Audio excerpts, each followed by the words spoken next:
कुछ लोगों के पास धन होता पर सुख होता पर शांति नहीं होती है। सुख कई लोगों के पास है पर शांति नहीं है। हमारे पास बहुत अमीर घराने के लोग आते हैं, हम उनसे पूछते हैं क्या दिक्कत है, तो माताएं आती, महाराज आपकी कृपा से सब कुछ है, गाड़ी है, बंगला है, भगवान की कृपा है, बच्चे हैं, पति बहुत बढ़िया है, बस एक ही दिक्कत है। हमका क्या है, हमारा मन ठीक नहीं रहता। अब बताइए कौन सी बीमारी है भैया, सब है मन ठीक नहीं रहता, ये कौन सी बीमारी है।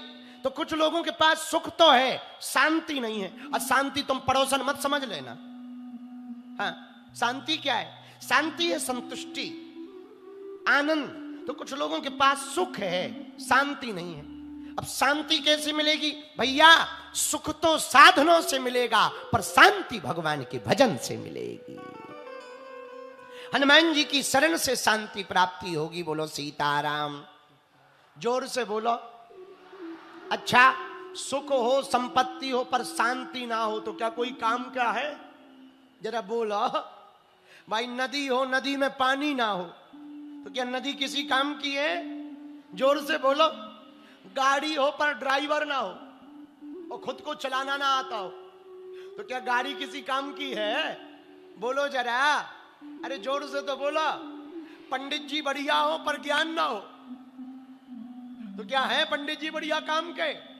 अच्छा, महात्मा हो पर त्यागी ना हो तो क्या महात्मा कोई काम के हैं? जरा बोलो बोलो। अच्छा, कथा जजमान कथा बढ़िया करवा रहा हो पर श्रद्धा ना हो, जजमान कोई काम का है? अरे बोलो जरा जोर से तो बोलो। अच्छा, माताएं कितनी भी सुंदर हो पर मांगना भरी हो। विवाहित माता कितनी भी सुंदर हो पर सिंदूर ना भरा हो, क्या बढ़िया लगेगी? किसी के पास बहुत धन हो पर संतान ना हो, क्या वो धन किसी काम का है? बोलो। उसी प्रकार मेरे पागलो, तुम्हारे जीवन में यदि भजन नहीं है तो जीवन भी किसी काम का नहीं है। चेहरा हो, चेहरा सुंदर हो, नाक ना हो, नाक काट दी जाए, नाक कैसे लगोगे? विचार करो।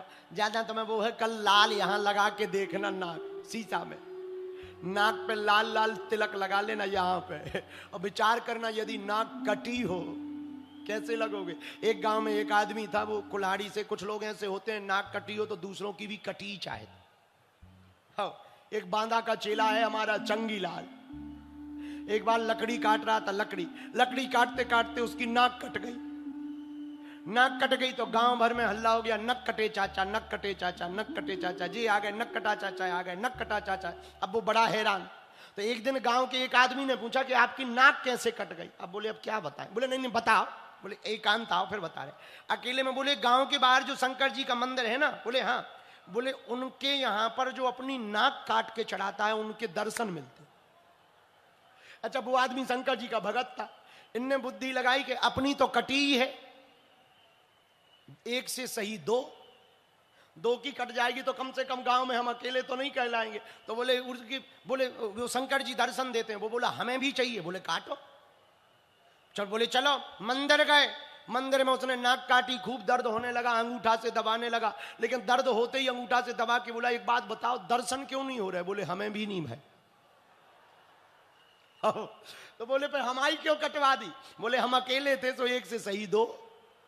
अब जब उसकी कट गई तो गांव में फिर उनसे पूछा। बोले सुनो, हम भी नहीं बताएंगे, तुम भी नहीं बताना। अब गांव में और लोगों ने पूछा कि भाई पहले एक की नाक कटी थी, अब दो की कट गई, मामला क्या है? और ने पूछा तो उन्होंने औरों को बताया। बोले दरअसल कुछ नहीं है, शंकर जी का मंदिर है, उनके दर्शन होते हैं जो नाक काट के। धीरे धीरे पूरे गांव के लोगों ने नाक काट ली। अब जिसकी पहले कटी थी वो बोले अब बहुत बढ़िया है।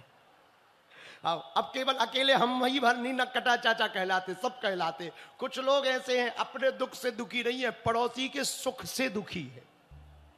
हाँ, ऐसे लोग ज्यादा रहते, उनसे बच के रहो। बोलो सीताराम, जोर से बोलो। शांति को प्राप्त करना चाहते तो एक बात हमारी मान लो पागलो, भगवान की शरण ले लो। किसकी शरण ले लो? हनुमान जी की शरण ले लो। सब सुख लहें तुम्हारी शरणा, सब सुख हनुमान जी की शरण में। बोलो सीताराम, और जोर से बोलो। बालाजी महाराज के कृपा पात्र बागेश्वर धाम पीठाधीश्वर परम पूज्य